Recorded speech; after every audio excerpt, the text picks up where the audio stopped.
So I just want to philosophize for a bit about this issue that's facing us all, about the morals, the kind of ethical considerations, of going outside for exercise. Essentially, we're trying to say what is the most rational thing to be here. And when we say rational, we mean value preserving. And the values we're trying to preserve here are essentially human life and human suffering, the saving the former and reducing the latter across all things, whether that's economic, mental, medical, everything. So if you live 100 miles from anywhere and you go outside your house for a mile walk, and in your country you are not allowed to go out, that seems to me irrational. That seems why surely you want the people in the remote areas to be as healthy as possible, because they're going to be, in a sense, a bigger burden to heal. On every premise we can add kind of strengthens the point that's in that extreme sense. Most people would say that's good that person goes out and has exercise outside.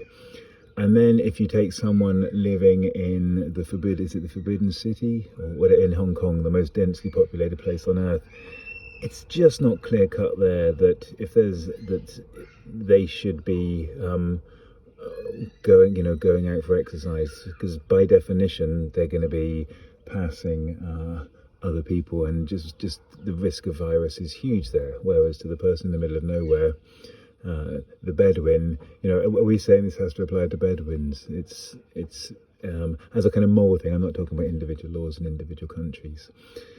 So the point then becomes, where is the kind of penumbra? Where's the grey area between that's obviously irresponsible and immoral, and that's obviously rational and the best thing to do that this person. I think if you can guarantee that you can keep, let's double it, let's say 4 meters distance. If you can guarantee that you can keep 4 meters distance, which is actually quite far, that means if you live in a quaint seaside village, and you want to stick strictly to this rule, your options are going to be much more different to if you live somewhere with kind of normal sized roads, as in 2 lanes. So, but I think as a kind of grounding principle, if you could guarantee that, then I would not have a problem with anyone walking by themselves anywhere. I would think that would be rational and a sensible thing to do, given that we are trying to reduce the cost on society, and us all exercising optimally reduces the cost on society. It's not all about saving people from coronavirus anymore. It's about just saving the ravages of this across our bodies and minds and bank accounts and mortgages and everything. So that's one principle, is if you can keep 4 meters away, that seems to me sensible. But then there is this other point of, what if you find yourself in a point where you can't? How should you behave then? I think we need to start, and I've been trying to do this, and it's happened a couple of times when I've been out exercising. No, it's no longer walking or running, is it? We're all stipulating we're exercising. There's a kind of Tetris-y kind of shimmy that needs to go on to make sure that we absolutely maximise distance if it's less than that 4 meters. On the old railway track here, I found myself barefooting through patches of kind of nettly things in order to make sure that the people coming the other way had that distance. I just think it's what we have to do. I think it's, if the NHS or whatever your healthcare system in whatever country you're in, if that's doing what it's doing, we can at least do this if we are going to go out. And I still think we should go out. But what might happen is idiots or COVID-idiots spoil it, and then you start to have more draconian principles in place. Let's not forget that everyone now admits we're in a really, really draconian lockdown situation that even the kind of great dictatorships of the world probably haven't been able to manage consistently, like we've all consented to here for obvious reasons, but it's still the same effect on us in a lot of ways. Luckily, we still have TV and many other freedoms. But in terms of the kind of logistics and dynamics of our life, this lockdown is a severe change in lifestyle for everyone on the planet who's in lockdown. Yeah. So philosophically, I think also there is justifying it. What is the right justification for our actions now? What makes something important? If you're taking the point that you want to maximize as your rational values, maximizing the health and well-being, let's just say the well-being of the nation, then if your granny gets a sterilized postcard from you, you could say that would cheer her up, etc., etc. If you could guarantee it was sterilized and she was at no extra risk, you could, that seems legitimate to say that. But does that mean then you should be able to go to the post office to post it? Are we going to have postmen and women coming to our houses to pick up our letters in hazmat suits? I think fundamentally we have to be looking at a kind of potential ahimsa here. So ahimsa is this Eastern Dharmic principle, Buddhist, Hindu, Jainist, and Taoist too, I think is, of not harming, harmlessness. And so if you walk up and cough in someone's face, that's clearly harming them, at least psychologically, and potentially it could kill them, especially in this day and age.